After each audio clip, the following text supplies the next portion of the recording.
नमस्कार दोस्तों। काफ़ी दिनों के बाद रूबरू हो रहे हैं। मैंने सोचा कि टेक्निकल एनालिसिस तो हम डेली करते हैं और आज भी करेंगे, लेकिन उससे पहले एक बात जानना जरूरी है।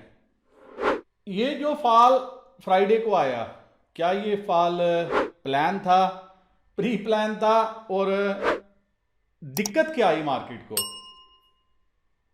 क्योंकि इतनी मार्केट जो है वर्ल्ड की नहीं गिरी थी जितनी हमारी गिरी थी। हर जो सपोर्ट थी वो नीचे की तरफ शिफ्ट होती हुई नजर आई, मार्केट नीचे के लेवल खोलती हुई नजर आई। टेक्निकल एनालिस्ट अपना अपना पिटारा खोल के बैठ गए और ये जानने में लग गए कि आखिर हुआ क्या। अभी आप देखोगे कई ट्विटर पे लिख रहे हैं, मैंने ऐसे बोला था, ऐसा किया था। और मैं आपको समय समय पे एक ही बात बताता रहता हूं, मंदी जब भी आती है वो इसी तरह से आती है और इससे भी तेज आती है। कई वीडियो में मैंने जिक्र भी किया हुआ है। 2008 से लेकर 2020 तक मार्केट ने 8000 से 12400 का लेवल किया, लेकिन वो सारे लेवल 12400 से 7500 जो है वो तकरीबन 8-10 दिनों में आ गई। लेकिन मैं इतनी बड़ी मंदी की बात नहीं कर रहा, किसी चीज की बात नहीं कर रहा। और अभी मंदी है भी नहीं है क्योंकि मार्केट ठीक है, लिक्विडिटी भरपूर है। एफआईआई ने थोड़ी बहुत सेलिंग की है, कुछ परेशानी बनी होगी। परेशानी सिर्फ एक ही बनी है कि कब टैपरिंग स्टार्ट हो जाए और कब जो है मार्केट में जो है पैसा समेटना भी बड़ा इंपॉर्टेंट है। खाली फैलाना इंपॉर्टेंट नहीं होता, उसको समेटना भी इंपॉर्टेंट होता है। हमारे रिटेलर सोचते हैं कि जहां से पैसा है सारा डाल दो, निकाल के भर के तिजोरियां खाली कर दो, एफडीआं तोड़ दो, बैंक से जिनको लोन मिलता है लोन ले लो, मार्केट में डाल दो क्योंकि मार्केट बहुत अच्छी है। ये जो 1600-1700 पॉइंट का फॉल है, शायद बड़े बड़े एनालिस्ट इसको भी नहीं भांप पाए। और दोस्तों, ये फॉल आना भी नहीं था अगर हमारा रिटेलर बेवकूफ़ी ना करे। मेरे दोस्त टेलीग्राम चैनल पर चर्चा भी कर रहे थे, मैं देख भी रहा था, पढ़ भी रहा था। और मेरी कोशिश भी यही थी, जब से मैंने काम शुरू किया मेरी कोशिश यही थी, जब यूट्यूब पे आया, किसी तरह से रिटेलर को बचाया जाए, क्योंकि रिटेलर इजी मनी के चक्कर में रहता है, बिना डाटा को इंपॉर्टेंस दिए काम करता है। और दोस्तों, आपको जो बड़े प्लेयर्स हैं वो 11 महीने पैसा देंगे, 12 महीने वो जितना दिया वो भी लेंगे, आपका असल भी लेंगे, और फिर भी आपको इस उम्मीद में पीछे छोड़ेंगे कि यार ये तो कोई बात नहीं, आगे तेजी बरकरार है। और ये एक सर्कल है, एक साइकिल है, क्योंकि ये एक प्योर जो स्टॉक मार्केट है, जो तो इन्वेस्ट करते हैं उनके लिए ये पैसा कमाने का मौका है, और जो गैम्बल करते हैं उनको जो है मारने का मौका है। और 99% भी नहीं, 99.9% जो लोग स्टॉक मार्केट में काम कर रहे हैं वो गैम्बलर्स हैं। मैं समय समय पे बताता भी हूं कि कैसे हर वीरवार को एक एक स्ट्राइक पे 15-15 लाख करोड़ रुपया जो है वो सट्टे के रूप में लगता है। 15 लाख करोड़ पे इन्वेस्टमेंट नहीं होती, वो सट्टा होता है। जो ये लोग सोचते हैं कि 10 रुपए की चीज ले लो, क्या पता 100 पे क्लोजिंग हो जाए, 100 वाली जीरो जो है ये बड़े प्लेस कर देते हैं, पैसा पूरे का पूरा उठा के ले रख लेते हैं, क्योंकि उनके पास मनी पावर है। उनको पता है कि हमें कौन सी चीज फेंकनी है, क्या करनी है, किस स्ट्राइक पे कितना सट्टा लग रहा है। आपको किसी चीज की नॉलेज नहीं है। और उससे भी बड़ी बात, जिस दिन रिटेलर समझ जाएगा, उसके जो गुरु हैं, जो आका हैं, जो उसको समझाते हैं कि राइटिंग में बड़ा पैसा है, राइटिंग में मार्केट आपको 11 महीने पैसा देगी, आपको फुल पॉजिटिव करेगी, 12 महीने जो है वो आपका सारा पैसा खींच के ले जाएगी। क्योंकि जितने आपके पास पैसा होता है उतना ही आप इन्वेस्ट करते हो। अभी आपने देखा 10-10 रुपए वाली पुट जो है वो 1000-1000 रुपया जो है, 500-500 रुपया जो है बैंक निफ्टी की हो गई है, और 10-10 रुपए वाली पुट 100-100, 200-200, 300-300 रुपया जो है निफ्टी की हो गई है, वो भी एक ही दिन में। क्योंकि बड़े प्लेयर्स जानते हैं कि कैसे धोना है। उससे भी इंपॉर्टेंट बात दोस्तों, आज तक मुझे नहीं पता आप कब से मुझे फॉलो कर रहे हो, लेकिन जब से फॉलो कर रहे हो, जब से मैं वीडियो बना रहा हूं, एक भी दिन बताओ जिस दिन एफआईआई जो है या डीआईआई जो है या हमारा प्रास तो प्रास जब भी बेचता खरीदता है वो रिटेलर को लूटने के मंशा से लेता है। कई बार आपने देखा, मैं बताता भी हूं कि ये लड़ाई जो है प्रास वर्सेस रिटेलर की लड़ाई है, ऐसा मैंने कई बार बोला है। लेकिन वो दिन मुझे बताओ जिस दिन एफआईआई जो है वो कॉल और पुट बेच के गया हो। कोई एक दिन उठा लो, कोई मेरा एक वीडियो उठा लो, आपको समझ में आ जाएगा दे विल नेवर सोल्ड। वो कॉल और पुट कभी बेचते ही नहीं है, हमेशा वो खरीदार रहते हैं। क्यों खरीदार रहते हैं? और एक्चुअली अभी कोई मेरे से पीछे चर्चा भी कर रहे थे कि सर हम ढूंढ रहे थे किसी आदमी को जो ऑप्शन बाइंग की टीचिंग दे। कोई बहुत बड़ा ब्रोकर है, तो मैंने कहा जरूर मैं करूंगा, बट अभी टाइम नहीं है, क्योंकि मैं थोड़ा सा क्रिप्टो प्रोजेक्ट्स में भी बिजी हूँ, थोड़ा अपने सुपर मोटर के प्रोजेक्ट में बिजी हूँ। लेकिन एक ही बात है, उन्होंने कहा सर मेरे पास जितने बंदे मैंने देखे सब सेलिंग की देते हैं, बाइंग की कोई जो है वो ना नॉलेज देता है ना बाइंग के लिए कहता है। और मैं हमेशा बाइंग के लिए कहता हूं, मेरे जितने स्टूडेंट हैं मैंने हमेशा उनको बाइंग के लिए सिखाया, मैंने आज तक कभी किसी को सेलिंग के लिए नहीं कहा। क्योंकि दोस्तों पैसा तब बन पाएगा जब आप एफआईआई की कुर्सी पे सवार होगे। शॉर्ट टर्म में पैरामीटर्स नेगेटिव हो गए हैं, लेकिन एफआईआई के पास आज भी 77,000 कंट्रैक्ट जो है कॉल होल्ड है। अब वो कॉल कौन सी होगी? वो मंथली कॉल होगी। उसको पता है यहां से 500-700 पॉइंट अगर मैं मार्केट खींच के नीचे ले आऊंगा, वहां पे रिटेलर फिर पुट में बैठना शुरू करेगा और मैं फिर उसी स्पीड से मार्केट को खींच के ऊपर ले आऊंगा। क्योंकि वो घर से पैसा बनाने के लिए निकले हैं, वो आपको पैसा देने के लिए नहीं निकले। और जो सोचते हैं कि हमने एफआईआई को लूट लिया बेच के, तो वो महामूर्ख हैं। और उन्हीं मूर्खों के दम पे जो है आज ये आप देख रहे हो सारा स्टॉक मार्केट चल रही है। 4 लाख कंट्रैक्ट, मतलब मैं डाटा देख रहा था, थोड़ा सा आपके साथ साझा भी कर देता हूं। 4 लाख से ज्यादा कंट्रैक्ट पुट के बेचे हैं और तकरीबन 1,90,000 कंट्रैक्ट कॉल के लेके गए हैं। कहां से समझ में आएगा कि मार्केट ऊपर जाएगी? मार्केट परसों नीचे जाती गई और ये क्या करते गए? कॉल खरीदते गए, दबा के कॉल खरीदते गए, हर लेवल पे कॉल खरीदते गए। क्योंकि इनको जो लेवल थे वो इनके टेक्निकल एनालिस्ट ने बता के रखे हुए थे कि इससे नीचे तो जाएगी नहीं, इससे नीचे तो जाएगी नहीं, ये तो लास्ट है। तो वो स्पोर्ट करते गए, दबा के खरीदते गए, सप्लाई चालू गई और ऊपर से एफआईआई माल बेचते गए और इनसे पुट लेते गए।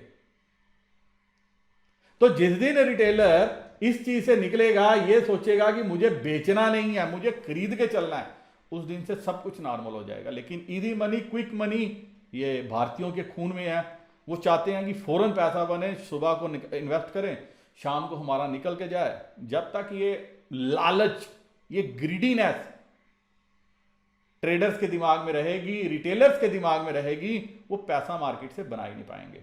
जिस झुनझुनवाला की आप एग्जांपल देते हो, मार्केट में देखते हो, जिसका सारे अपना आइडल मानते हैं, सोचते हैं कि वो इतना अमीर बना, ये हुआ, ऐसा हुआ, वो इन्वेस्टमेंट करके बना। तो दोस्तों इन्वेस्टमेंट करना सीखो, कोई नए प्रोजेक्ट्स में इन्वेस्टमेंट करना सीखो, बहुत अच्छा पैसा बनेगा, यकीन मानो बहुत अच्छा पैसा बनेगा।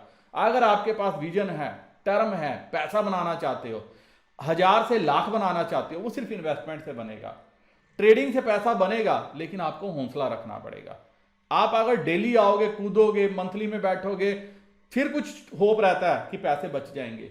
वीकली वाले तो सिर्फ मार्केट को पैसा देने के लिए बैठे। आप अपने दिल से पूछो, आप आज तक कितनी बार लेके गए हो? अपने दिल से पूछो कि जब आप मंदी करते हो मार्केट तेजी में चली जाती है, जब तेजी करते हो मार्केट में मंदी में चली जाती है, फिर कहते हो कि ऐसा क्यों, मेरी किस्मत खराब है। दोस्तों किस्मत खराब नहीं है, आपने जो काम किया, जैसा काम किया, जब मार्केट में जो पोजीशन बनाई है, वो सब बड़े प्लेयर्स को पता रहती है।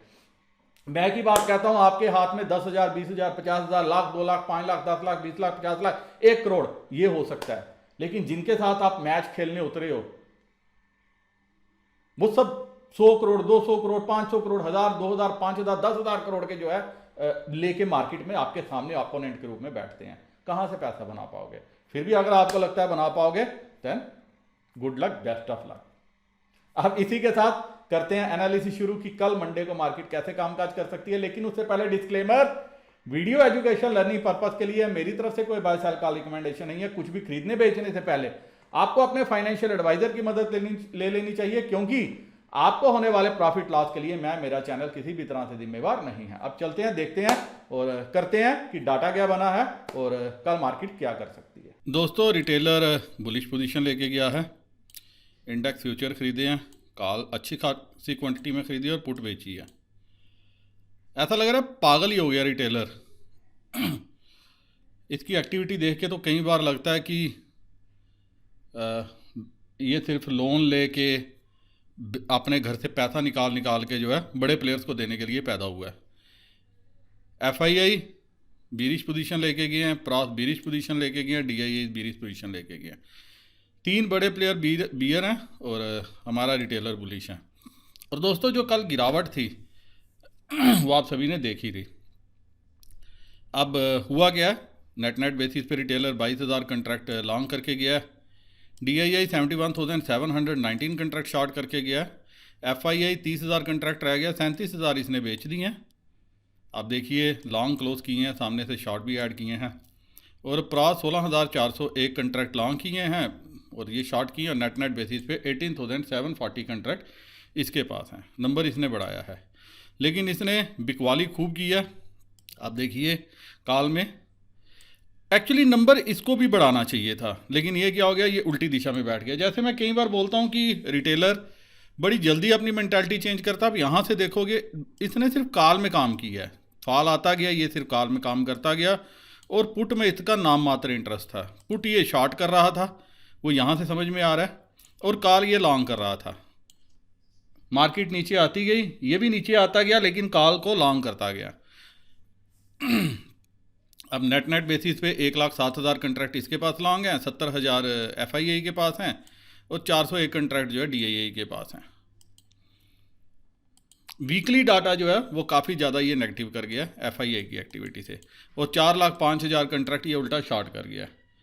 अब कोई पूछे भैया जितना तेरे पास था उससे तेरा पेट नहीं भरता था, लेकिन इसने वही अपना काम किया।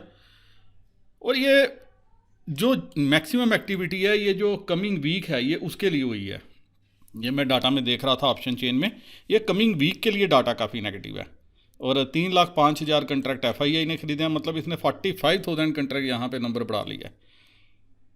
45,723 कंट्रैक्ट DII के पास हैं, 53,864 कंट्रैक्ट प्रॉस के पास हैं। इसलिए दोस्तों आपको समझ आया होगा इस नंबर से, इस नंबर से और इस नंबर से एक बात क्लियर थी, यहाँ पे FII जो है अच्छा खासा बुलिश पोजीशन लेके गया था। लेकिन यहाँ पे जो पुट थी ये कंफर्ट दे रही थी, इतनी ज़्यादा नेगेटिव नहीं थी। एक तो प्रेशर आया मार्केट का, जो न्यूज़ आई, और उस न्यूज़ पे इस पुट पे FII को एक्टिवेटी करता, लेकिन रिटेलर यहाँ से पुट बेचने में लग गया और कॉल खरीदने में लग गया, और उसको कॉल सप्लाई करता गया प्रॉस। तो काफ़ी ज़्यादा डाइसी सिचुएशन है। रिटेलर 13,22,000 कंट्रैक्ट लॉन्ग है, नंबर इसने यहाँ पे थोड़ा सा कम किया।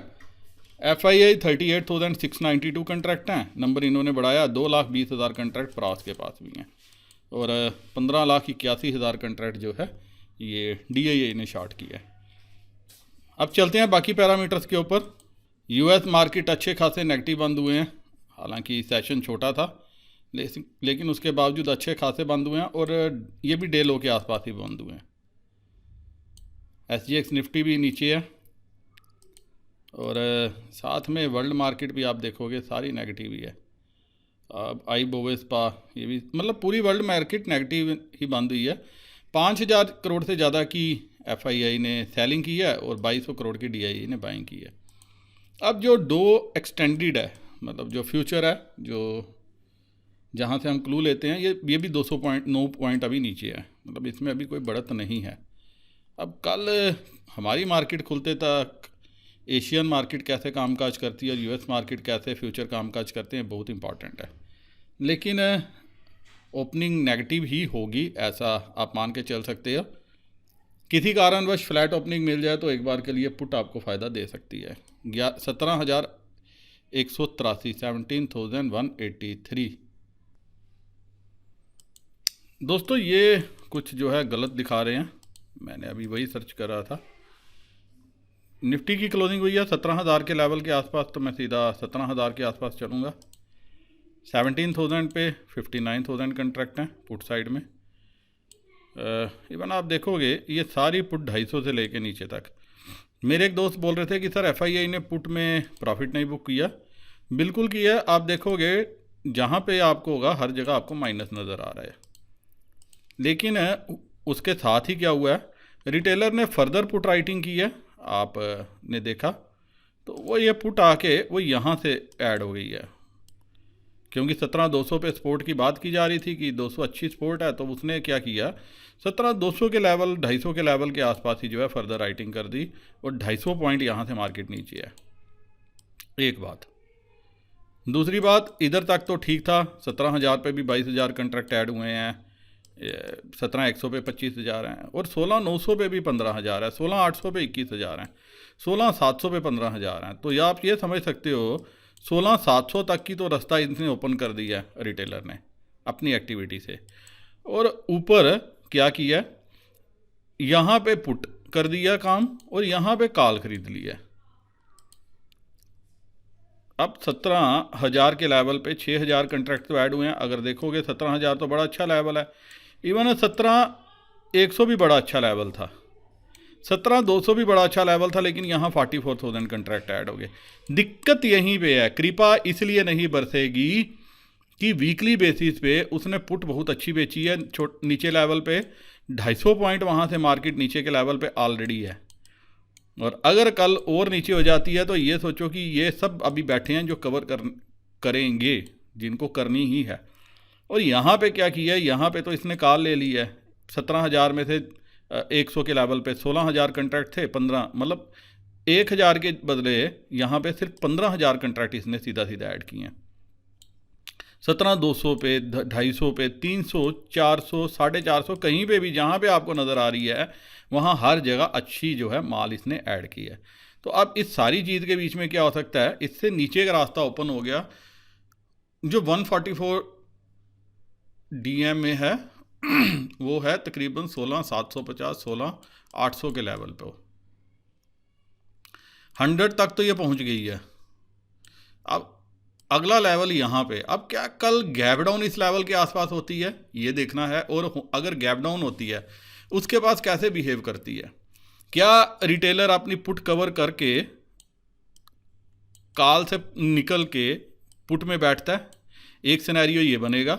दूसरा, अगर वो कॉल में ही ऐड हो गया, क्योंकि इस लेवल के आसपास मार्केट ओवरसोल्ड तो होगी, तो वो क्या करेगी, अगर रिटेलर ने कॉल फिर से खरीदनी शुरू कर दी, जो इस एक्टिविटी से हमें समझ आया, तो ये थोड़ी ऊपर आएगी फिर सेलिंग आएगी, फिर थोड़ी ऊपर आएगी फिर सेलिंग आएगी, फिर थोड़ी ऊपर आएगी फिर सेलिंग आएगी, तो ये ऐसे में एक्टिविटी मार्केट करेगी।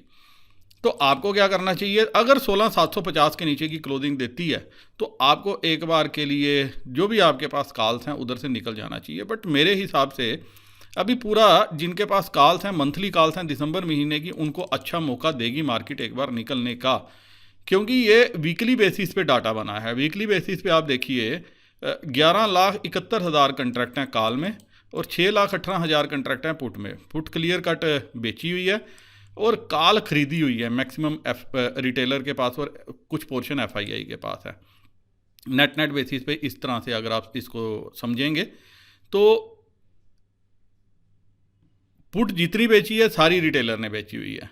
एक और नेगेटिव पॉइंट, तो आप देखोगे जहाँ तक रिटेलर जब तक कवर करने के लिए नहीं आएगा, और 15,900 के लेवल पे आप यहाँ पे देखो 1,000 पॉइंट नीचे तक भी इसने बेच के गया है, 7,000 कंट्रैक्ट, 12,000 कंट्रैक्ट।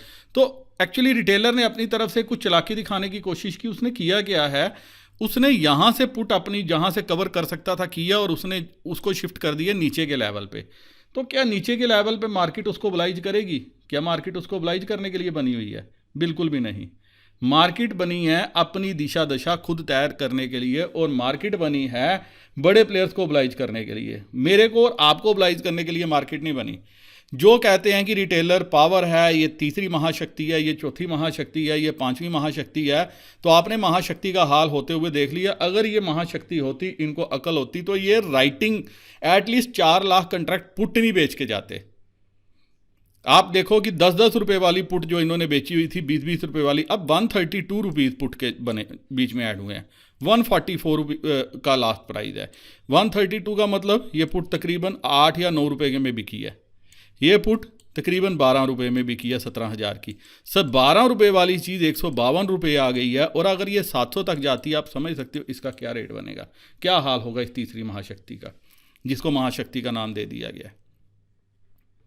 इसीलिए जो है मैं थोड़ा सा नेगेटिव हो गया हूँ, क्योंकि एक तो मार्केट पॉजिटिव कब होगी, जब ये 200 250 के लेवल के ऊपर ट्रेड करना शुरू करेगी, फिर ये पॉजिटिव अपनी दिखाएगी। लेकिन अभी क्या होगा, कुछ दिन ऐसा लग रहा है अगर तो कल बड़ी अच्छी कोई न्यूज़ आ जाए और गैप अप हो जाए, एशिया कवर कर जाए, गैप अप हो जाए 200-250 पॉइंट, तो वो तो बड़ा अच्छा है। फिर शॉर्ट कवरिंग, फिर ये जितने बेच के गए हैं 250 के लेवल तक, और एक्चुअली राइटर्स ने भी एक अक्लमंदी की है, उसने 300 के लेवल तक बेची है, तो यहाँ से 200 पॉइंट का गैप अप मिल जाता है, वो तो बहुत अच्छा है। फिर थोड़ी बहुत शॉर्ट कवरिंग आ सकती है, और अगर गैप डाउन होती है फिर जो है मार्केट, मुझे नहीं लग रहा कि कल भी आपको जो है एक रिकवरी देने के मूड में होगी, क्योंकि फिर रिटेलर ने क्या करना है, फिर अब यहाँ पे आप देखो 38,000 कंट्रैक्ट हैं, यहाँ 520 कंट्रैक्ट हैं, तो यहाँ पे आप देखोगे फिर 38,000 कंट्रैक्ट कल के कल ऐड हो जाएंगे।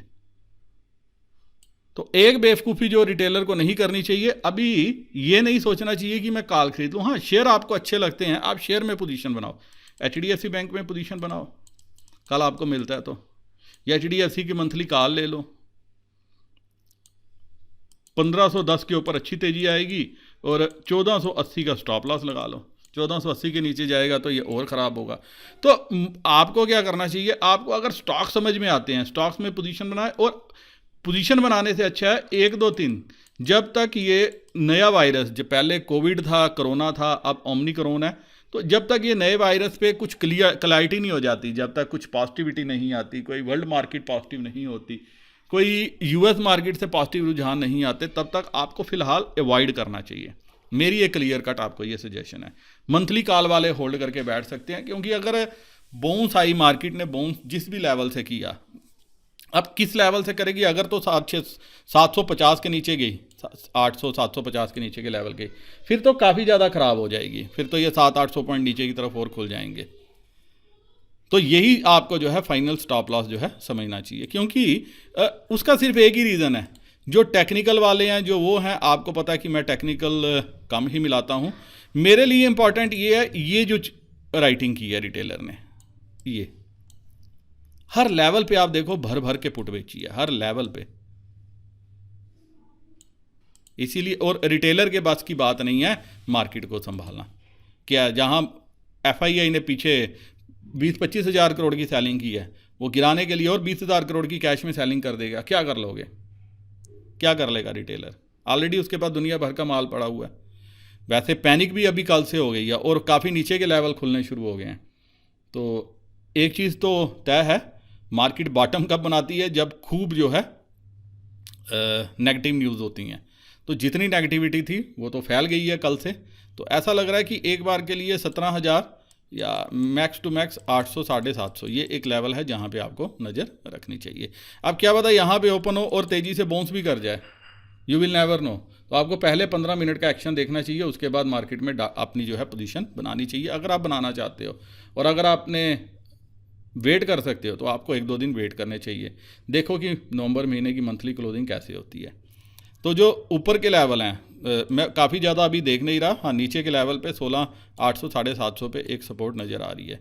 ओपनिंग कैसे होगी इंपॉर्टेंट होगा, जैसे भी ओपनिंग हुई या कुछ डाटा फॉर्म हुआ, जो हमारा टेलीग्राम चैनल है मार्केट्स विद SB, मैं वहाँ पे ज़रूर अपडेट करने की कोशिश करूँगा। और बैंक निफ्टी भी यही दिखा रहा है, ये गलत दिखा रहे हैं 36,406, ये भी 36,000 के आसपास बंद हुई है, मैं सीधा 36,000 के लेवल के आसपास चलूँगा। अब बैंक निफ्टी में वो काम, आप यहाँ पे भी देखो 36,000 के आसपास हुई है, 900 पे राइटिंग हुई है, मतलब 100 रुपये की चीज़ आपकी 1,000 रुपये तक पहुँच गई है। 900 रुपये इसमें खाली जो है आपके फ्राइडे के सेशन में जुड़े हैं। अब ये देखो 100 रुपये वाला राइटर जो है 1,000 रुपया तो उसका बंद तय हो गया, तो यहाँ से अगर और नीचे चलेगी तो क्या होगा।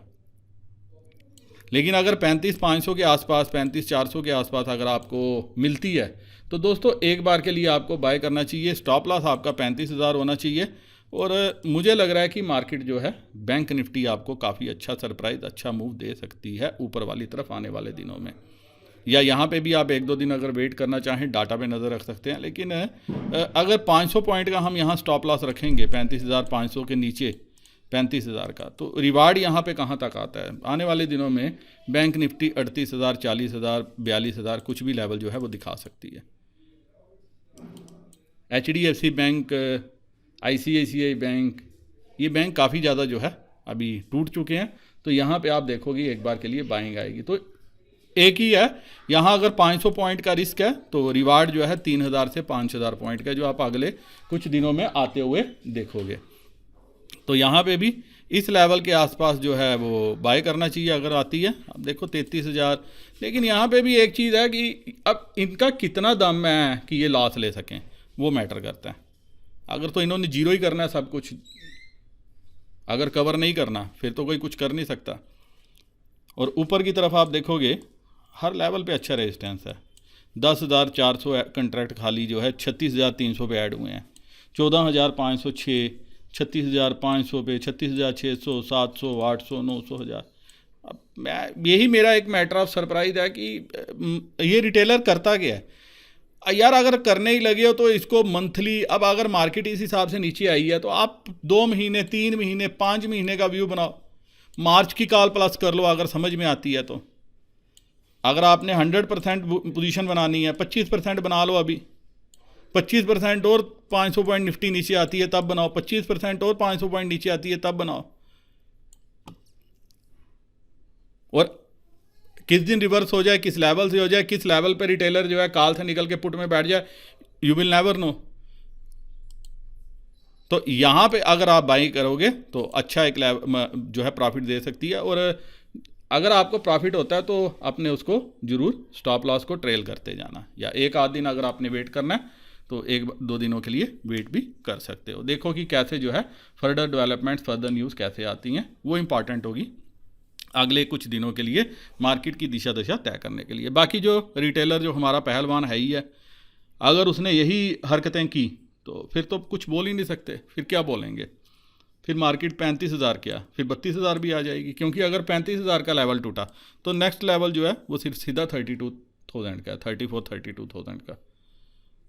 तो फिर नीचे जो है 3,000 पॉइंट की जगह खुलेगी अगर 35,000 का लेवल टूटेगा, क्योंकि मार्केट का स्ट्रक्चर बहुत ज़्यादा फिर ख़राब हो जाएगा। बट ऐसा अभी होता हुआ नहीं दिख रहा। तो इसलिए 35,400, 35,500 के आसपास आप बाय कर सकते हो। लेकिन एक ही कंडीशन है, अगर बाय करना है तो मंथली में करना, वीकली में मत करना, क्योंकि वीकली में हमारे जो रिटेलर हैं इनका कोई भरोसा नहीं है। आप देखो कि यहाँ पे बैंक निफ्टी में 9,36,000 कॉल है, 5,18,000 का पुट है। लेकिन अगर आप यही डाटा अगर आप मंथली पे देखोगे तो मंथली पे आपको काफ़ी अच्छा कंफर्ट प्रोवाइड होगा। 30 दिसंबर लंबी एक्सपायरी है, 1,000-2,000 पॉइंट का मूव आना कोई बड़ी बात नहीं है। तो मंथली पे देखो आप, अभी 1,59,000 कंट्रैक्ट है और 1,31,000 कंट्रैक्ट है। मंथली पे जो है एक्टिविटी अभी ठीक है। दिक्कत कहाँ है, वीकली वालों को। वीकली वालों को मुझे लग रहा है उनका पैसा जो है वो जीरो ही होना है। फिलहाल अभी के डाटा को देख के यही समझ में आ रहा है कि वो जो भी लेके गए हैं, जैसा भी लेके गए हैं, वो सब जीरो करने के लिए लेके गए हैं। और जिन्होंने राइटिंग की है उनको तो बड़ी मार पड़ने वाली है। मंथली बेसिस पे भी यही हुआ है, आप देख सकते हो। तो दोस्तों मेरी एक क्लियर कट एडवाइस है, जो वेट एंड वॉच के मूड में रहो, थोड़ा सा मार्केट को वॉच करो, इंपॉर्टेंट लेवल पे नज़र रखो, कहाँ से मार्केट रिवर्सल होती है उस पर नज़र रखो। अगर रिवर्सल होगी तो बहुत अच्छी होगी, और अगर थोड़ा सा और नेगेटिव हुआ तो बड़े बड़े प्लेयर्स को मौका है अभी बहुत अच्छा कि वे मार्केट को एक अच्छा खासा डिप दे सकते हैं, क्योंकि उनके पास अच्छी खासी पुट जो है वो पड़ी हुई है। तो अब वो पुट किस लेवल पे कैश करेंगे और कहाँ से मार्केट को रिवर्सल देंगे, ये तो उनके हाथ में है। बाकी कुछ हमारे रिटेलर्स के हाथ में है, कहाँ तक वो लॉस बियर करते हैं, कहाँ पे वो अपना सौदा काटते हैं, कहाँ से वो जो है पुट में बैठते हैं, कॉल जो है बेचते हैं, सिर्फ ये इंपॉर्टेंट होगा। आपने देखा कि जो ये मार्केट जब ऊपर जा रही थी वही किया, अभी जब ये नीचे आई है इसने तभी किया। इसलिए आपने देखा कि परसों के सेशन में इंपॉर्टेंट लेवल पे मार्केट रुकने की कोशिश कर रही थी। ऐसा नहीं है मार्केट नहीं रुकने की कोशिश करी थी। आप 3-4 बार देखोगे 17,200 के लेवल पे 3-4 अटैम्प्ट इसने रुकने की कोशिश की, लेकिन अगर किसी ने रुकने नहीं दिया तो वो थे हमारे रिटेलर्स। देख लो आप, जहाँ तक आपकी नज़र जाएगी सिर्फ काल ही काल है।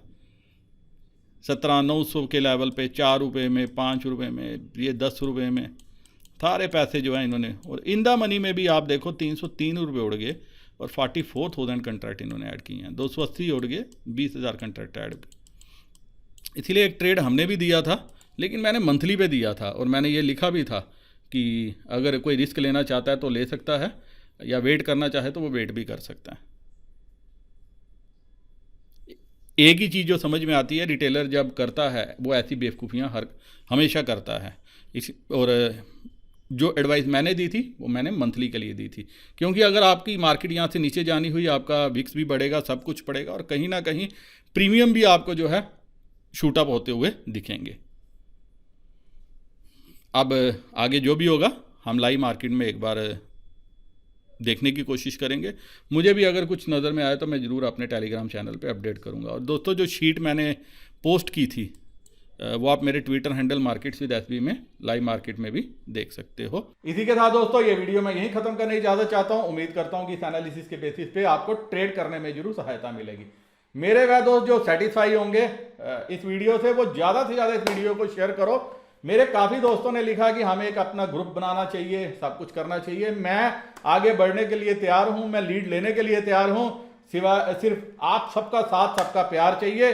क्योंकि एफआईआई जो करना चाहता है वो हम पकड़ सकते हैं, लाइव मार्केट में डाटा देख सकते हैं, सब कुछ समझ सकते हैं, लेकिन इसके लिए एक ग्रुप ऑफ पैशनेट रिटेलर्स का होना बहुत जरूरी है, ताकि वो एफआईआई को धो सकें, काल पुट बेच के नहीं, खरीद के, ताकि वो इनको बेचने पे मजबूर कर दें। और अगर ये बेचेंगे नहीं या नहीं बेचना चाहते तो आपको क्या करना चाहिए, आपको अपना हाथ अभी से ही टाइट कर लेना चाहिए। मेरे वह दोस्त जो किसी भी डिस्काउंट ब्रोकर, एंजल ब्रोकिंग, 5 पैसा, अपस्टॉक, एसएएस ऑनलाइन, किसी भी डिस्काउंट ब्रोकर के साथ अपना अकाउंट ओपन करना चाहते हैं, डिस्क्रिप्शन में मैंने लिंक दिया, लिंक को क्लिक करके अकाउंट ओपन कर लीजिएगा। हो सके तो एक बार के लिए मेरे साथ डिटेल भी शेयर कर लीजिएगा। इसी के साथ वीडियो करता हूं खत्म। नमस्कार, जय हिंद।